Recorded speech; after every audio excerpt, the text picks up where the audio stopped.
So, welcome to this class on neuroscience of human movement. From this class onwards, we start discussion on a new topic, cerebellum. So, this is part 1 of what I presume is going to be a long series of lectures on this topic. So, in this class, we will discuss the functionally distinct regions of the cerebellum. These are called as variedly as cerebrocerebellum,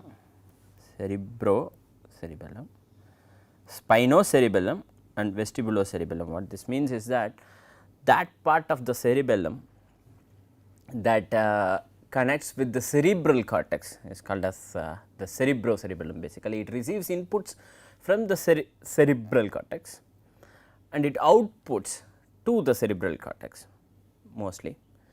This is called as cerebrocerebellum. Spinocerebellum actually receives inputs from the spinal cord mainly and outputs not to the spinal cord, but indirectly through other structures controls or sends output to the spinal cord. So, the output is not directly to the spinal cord, and vestibulocerebellum receives inputs from the vestibular system and outputs to the vestibular system. Right. So, what is cerebellum? Cerebellum quite literally means the little brain.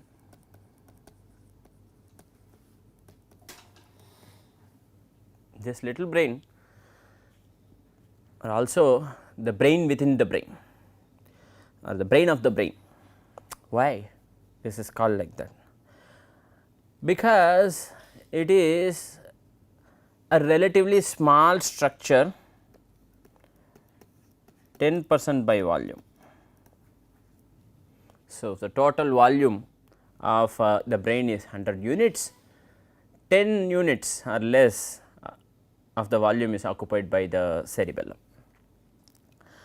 but has greater than 50% of the neurons in the entire central nervous system.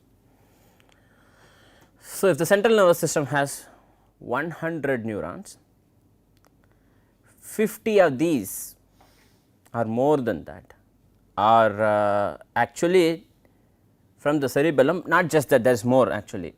One type of cells within the cerebellum alone constitute more than 50% of the neurons in the central nervous system.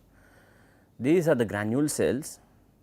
These cells alone constitute more than 50% of the neurons. So, that gives you an idea that this has to be a very dense structure, is it not? In 10% volume, you are hosting more than 50% of the neurons.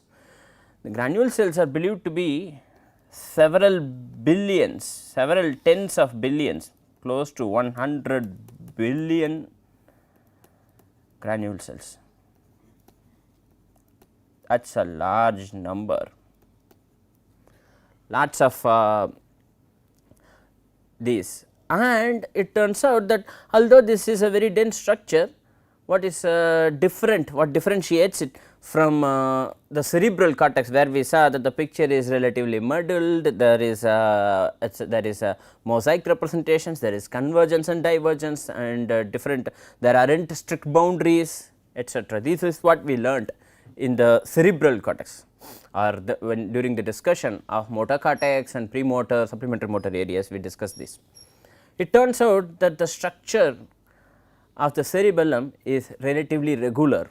So, there is a particular microcircuit which we will discuss in a future class, and this microcircuit is repeated thousands and thousands of times. It is the same circuit regardless of whether this is receiving input or output to the from and to the cerebral cortex or from and to the spinal cord, from and to the vestibular system. In all the cases, the microcircuit remains the same, giving us an idea that the fundamental function that is performed by all these regions, by all these three regions, is expected to be the same.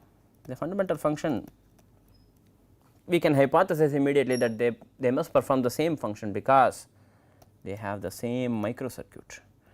This microcircuit is of paramount importance in the discussion of cerebellar function. We will discuss that in a future class.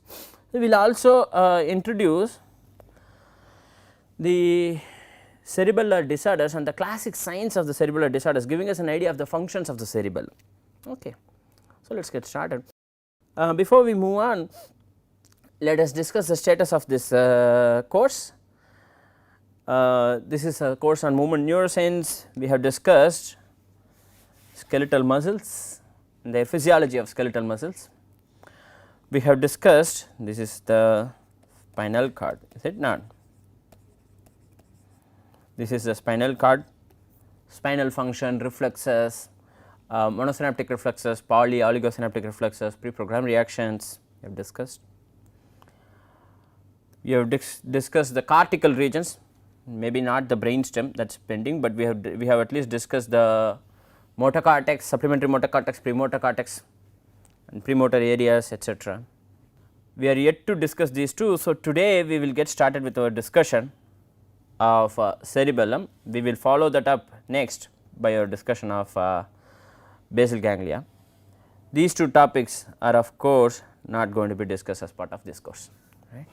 This is pending. So, we are getting started with this, this is starting today, right.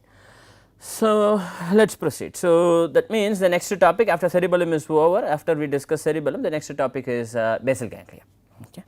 That is what next. So, where is the cerebellum? The cerebellum is located inferior. So, this is superior or going up and this is inferior. Inferior to the cortex, you have the cerebellum here, and also it is posterior, side is anterior. Also the cerebellum is located posterior to the brainstem, just behind pons. Okay. So, that is the human skull that is shown here, right. That is the human skull, and the area that is highlighted in red there is the cerebellum. So, inferior to the cortex, posterior to the brainstem and the pons. So, its function is dependent on its anatomy. So, we are once again back to the good old problem of structure function relationships or anatomical and physiological relationships. It turns out that understanding its function, or we are interested in the movement science, or we are interested in the motor part. It turns out that entire cerebellum can be considered to be a motor part of the brain, entire cerebellum, most of its function is motor. So, its function is dependent on its structure. So, we are going to continue this line of discussion. So, most of the lectures on cerebellum is going to be on cerebellar neurophysiology. Okay. There are two lobes. This is the anterior lobe, that which is located on top, that is the anterior lobe, and the one that is located in the bottom is the posterior lobe here, and these two are divided by a fissure, and that fissure is called as a primary fissure. It turns out that there is a relatively phylogenetically old region of the cerebellum called as a flacculonodular lobe. This contains two nuclei or two regions called as flacculus, nodulus. This is phylogenetically old, or the primitive part of the cerebellum.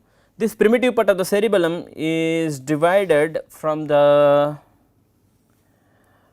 other parts through the posterior fissure. Okay. The more medial region is called as vermis. So, that is that area, and the area shown here by dotted lines,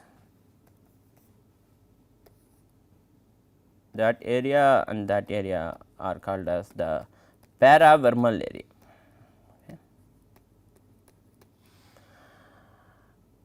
Okay. and these two, basically there are two halves, this is one hemisphere. So, this half is one hemisphere and that is the other hemisphere, that is the other hemisphere. So, these are cerebellar hemispheres, right. We have discussed, we have seen cerebral hemisphere earlier. These are cerebellar hemispheres. Important to note is that cerebellar control, unlike cerebral control, is ipsilateral. What do I mean by that? The left side of the motor cortex controls the right side of the body. We have seen this earlier. Projections to the contralateral side of the body is how we would this. Why is that? We have seen that earlier. There is the pyramidal decussation, where about 90% of the neurons from the pyramidal tract cross over to the other side of the body. We have discussed this in previous classes. It turns out in the cerebellum, the left side of the body is controlled by the left side of the cerebellum and the right side of the body is controlled by the right side of the cerebellum, or in other words the same side, not contralateral, but ipsilateral, the same side. But that does not of course mean that there is direct projections from the cerebellum to the spinal cord, that does not happen. Okay. So, that means, so areas controlling the left side of the body receive inputs from the left cerebellar hemisphere. So, that is what we should remember. Okay.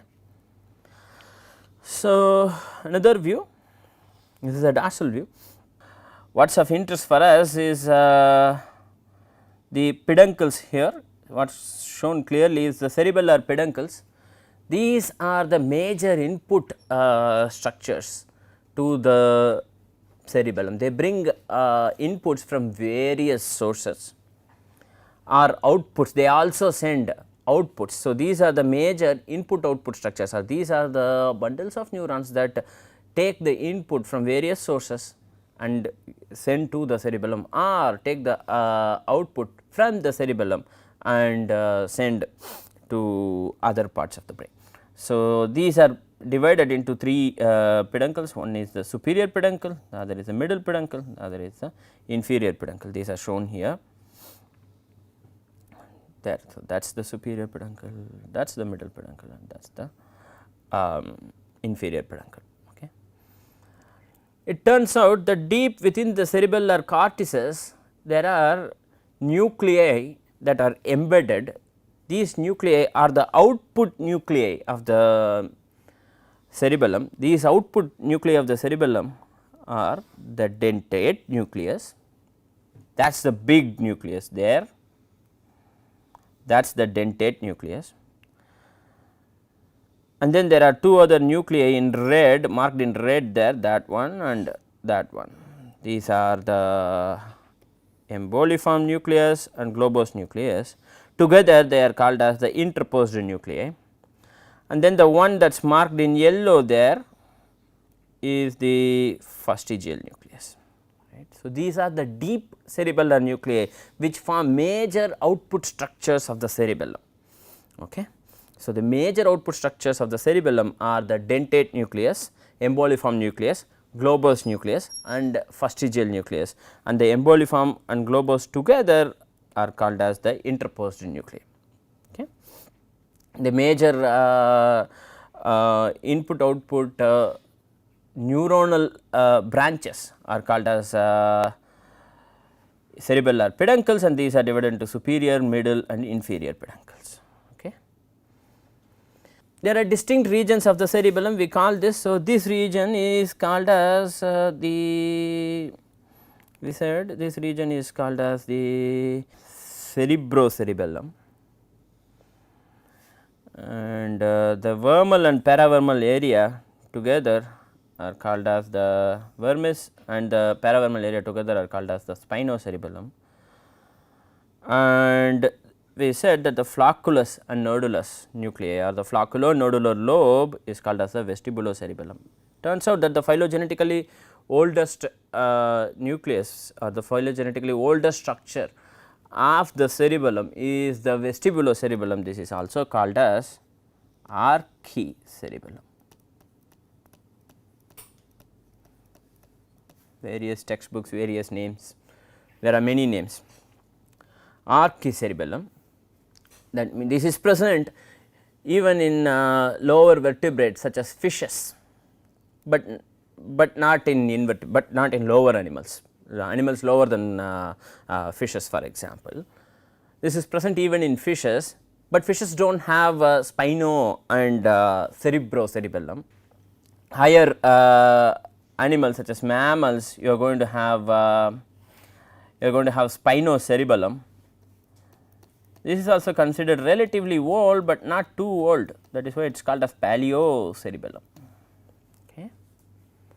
Relatively old structures, this is responsible for maintenance of tone or balance of the more medial parts of the body. We will discuss that in future classes.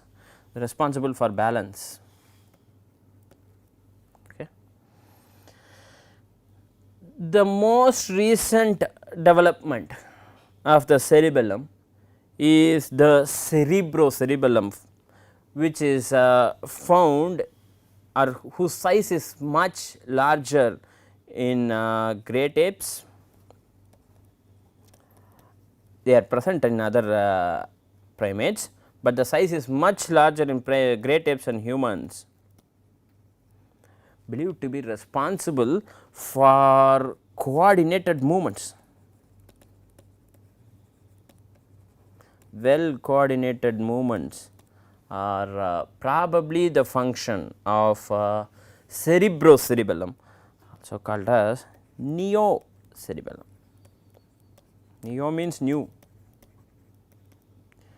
So, this is the newest part of the cerebellum. This is there in higher mammals, and the size of the cerebrocerebellum is much bigger in great apes and humans when compared with say even monkeys, say even smaller in, it is smaller in macaques for example. Right. So, this gives us an idea that which part of the cerebellum is going to be responsible for what function, and which functions are considered to be most crucial or for existence of different species, right. So, as you go up the phylogeny, you realize the appearance of more coordinated movements or more finely controlled movements. This is probably in some sense modulated by inputs from the neocerebellum or the cerebrocerebellum. How exactly does this do that is the content for the future classes. Okay. So, major inputs to the cerebellum. So, fundamentally we have divided that into three: cerebrocerebellum, spinocerebellum and vestibulocerebellum, right. Cerebrocerebellum mainly sends in receives inputs from association cortices, and it does not project directly to the cerebellum, but rather via pons, which is also the reason this cerebrocerebellum, because it receives inputs from the pontine nuclei, it is also sometimes called as the pontocerebellum. So many names, too many names. Pontocerebellum is another name for cerebrocerebellum, neocerebellum is another name for cerebrocerebellum. Okay.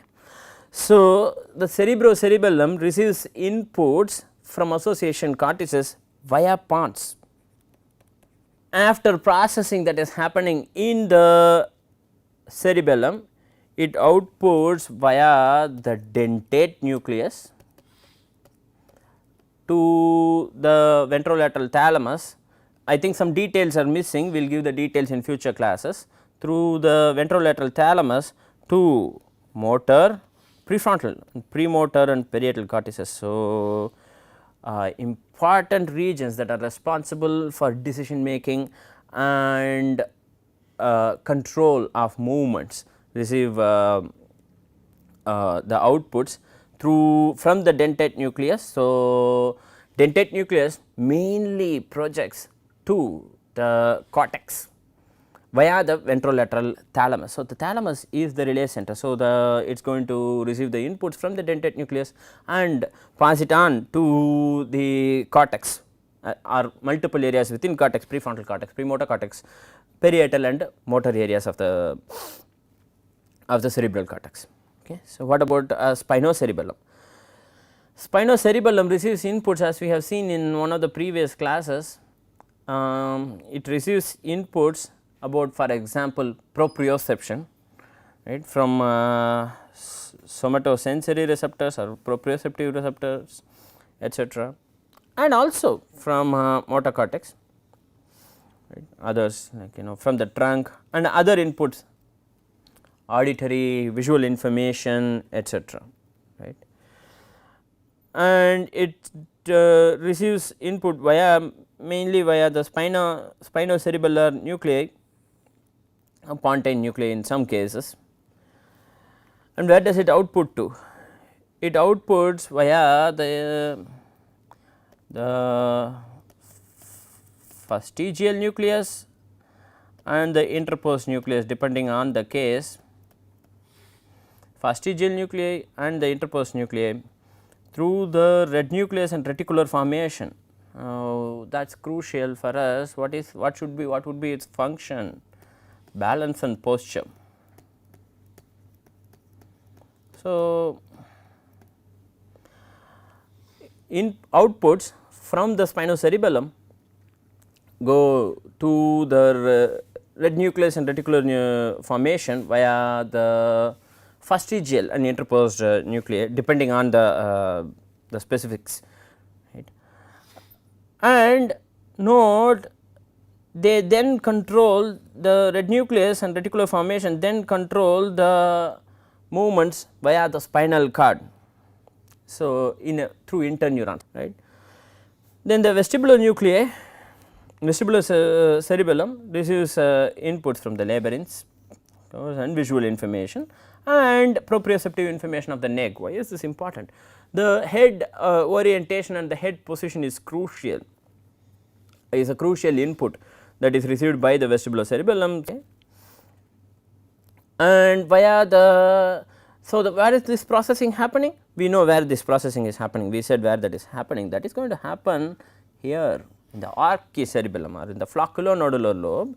From there, the outputs go through the vestibular nuclei to the motor and interneurons, and in some other cases directly to the vestibular nuclei. It turns out that the vestibular system or the vestibular nuclei acts similar to the cerebellar deep nuclei.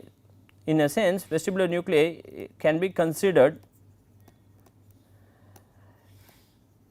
is an output nucleus of the cerebellum in some sense.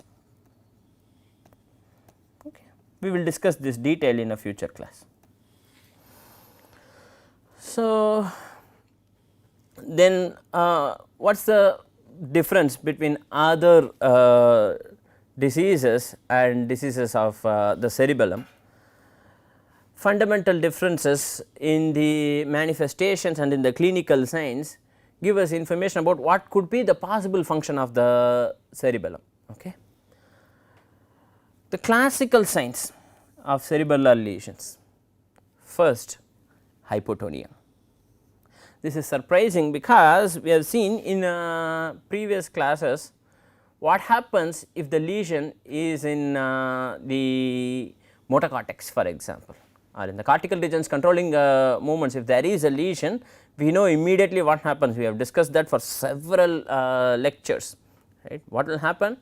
Hypertonia, that is preceded by a period of hypotonia, or mainly, or after the period of hypotonia is over, the major manifestation of lesions of the motor areas of the cortex, of the cerebral cortex, lead to hypertonia and hyperreflexia. We have seen this very clearly. For the cerebellum though, it is hypotonia or an amount of reduced tone. So, this gives us an idea that tone, maintenance of tone forms probably an important function of the cerebellum. We have discussed this kind of conclusions, coming to this kind of conclusions is dangerous, I know. So, with caveats, at least we could hypothesize that probably this is an important function. We will discuss the details in future classes. At least by looking at the signs, you could hypothesize that cerebellum must play an important role in maintenance of tone. So, hypotonia is what happens when there is a lesion of the cerebellum, or maintenance of minimal tone is not happening. And also what happens is that if there is a tendon tap, right, in healthy humans. So, a simple clinical test in healthy adults, when there is a tendon tap, for example, the regular knee jerk reaction is elicited, right. So, that is known.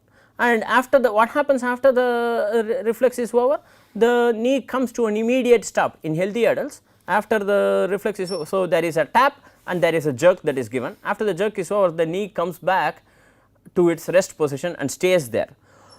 Whereas, if that same experiment is repeated with a cerebellar patient, or some of the cerebellar patients show the following signs: when there is a tap, there is a reflex, but then the reflex does not stop immediately. There is going to be a pendulum like movement of the limb, also called as the pendular reflexes, classical sign associated with the cerebellar disorder. So, if there is this pendular reflex, immediately you can say that there is a cerebellar problem, right.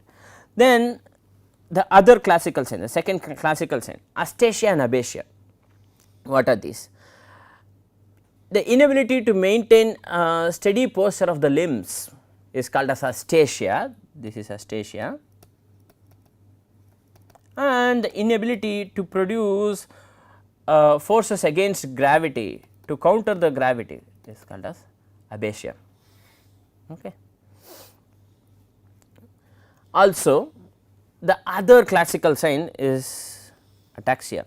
This comes in various forms. I only stated a few here. What this refers to is a group of symptoms that could involve discoordination, very poor coordination of the body parts, and dysmetria, or the size of the movement is either there is an overshoot or there is an undershoot.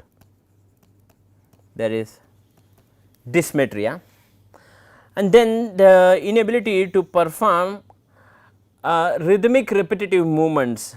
This is called as dysdiadochokinesia. This is the case where you are asked to perform movements like this, right. A normal human can do this with relatively stable, steady rhythm, but people with cerebellar disorders cannot do this, right. So, these kind of coordination problems are called as together, they are called as ataxias. They come in many forms, the details vary, we will discuss the details in future. And then intention tremors.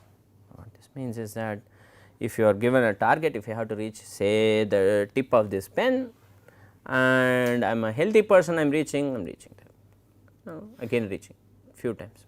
Suppose I have a problem with the cerebellum, then the target is the same, okay, I reach there. Then what happens as I start moving closer to the target, the amount of oscillation increases, I do not reach, the tremor increases only when I have the target and when I want to reach, when I have the intention to reach the target.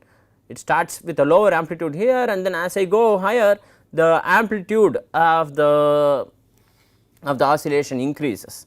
It is called as intention tremors. Okay. Fundamentally different from other tremors. So, there is this is different from the tremors associated of Parkinson's disease and the regular healthy physiological tremor. So, characteristic features are different from other tremors. So, fundamental differences, all right. So, basically when lesions of the cerebellum happen, basically there is a whole range of movement disorders that are seen, because mainly cerebellum is a motor part of the brain, right. And also multiple examples are given: gait ataxia, truncal ataxia and other ipsilateral limb ataxia, and they can also affect cognition and emotion. Actually, this is a less studied part. It is believed that cerebellum also plays a role in cognition and emotion. So, there are other disorders to which cerebellum may contribute, or cerebellar dysfunction may contribute. These are for example, hypothesis to be, for example, autism spectrum disorders and other disorders. Also, a crucial feature of cerebellar disorders is the following, that the ability to perform movements with less conscious effort is compromised. What do I mean by that? When you are performing a movement that is relatively familiar, or when you have a patient whose one side of the cerebellum is compromised, whereas the other side remains intact. These are classical cases, right. In this case, what happens, suppose let us consider a patient whose left side of the cerebellum is compromised and the right side of the cerebellum remains intact. Then what happens, whenever he wants to perform a movement with the right hand, he does not have to think much, but when he has to perform a movement with the left hand, he has to try and do that with conscious effort. So, cerebellum's function in intact systems are not well known. There is no, or in other words, it appears as if cerebellum's function is to remove the notion of conscious effort from the movement related effort that is being made. So, in other words, when the movement is being made, there is a need to have less conscious effort in familiar well learned movements, right. In well learned movements, this less conscious effort is present in healthy individuals, but people with cerebellar lesions will have to make a more conscious effort. So, this is an important detail that we will discuss probably in the future classes. So, what we have seen in today's class is at least we have begun the discussion on the anatomy and physiology of the cerebellum. We have discussed the distinct regions of the cerebellum. They are also the other names of this is also called as a neocerebellum and the pontocerebellum from time to time. Spinocerebellum is also called as a paleocerebellum. It is a relatively older structure when compared to the cerebrocerebellum, and phylogenetically the oldest region of the cerebellum is the vestibulocerebellum. This is also called as the archicerebellum. And we have seen cerebellar disorders, and we said there are 4 classical signs. What are the 4 classical signs? Not necessarily in the same order. These are ataxias, astasia abasia. Ataxias may come in multiple forms: discoordination, dysmetria, dysdiadochokinesia. Astasia is the ability to maintain posture. Abasia is the inability to counter gravity. Then hypotonia. Then intention tremors. Fundamental difference from the cerebral cortex lesions. For example, if the lesion is in the cerebral cortex, you are going to have, what are the classical signs? We saw that. What are the classical signs? These are spasticity, Babinski sign, and loss of fine movements. Is it not? Spasticity is basically a form of hypertonia. Spasticity is a form of hypertonia. It is a special form of hypertonia, not general rigidity, but rather rate dependent rigidity. We have seen this. So, this is cerebral lesion. So, immediately you are able to distinguish the differences between lesions of the cerebellum and lesions of the cerebrum. When the lesions happen in the motor areas of the cerebral cortex, you are going to have, for example, hypertonia. When it happens in the cerebellum, you are going to have hypotonia, fundamental difference. So, this means what are the major functions of the cerebellum? Immediately we must be able to answer, that is tone, balance and posture, and coordination of movements, coordination or control of movements. So, timed sequences of movements, for example, is by the way, let us remember that all this is done through indirect projections to other motor areas of the brain, not directly to the spinal cord. This is what we have been saying from the beginning. Basal ganglia and cerebellum modulate motor outputs, but do not directly control.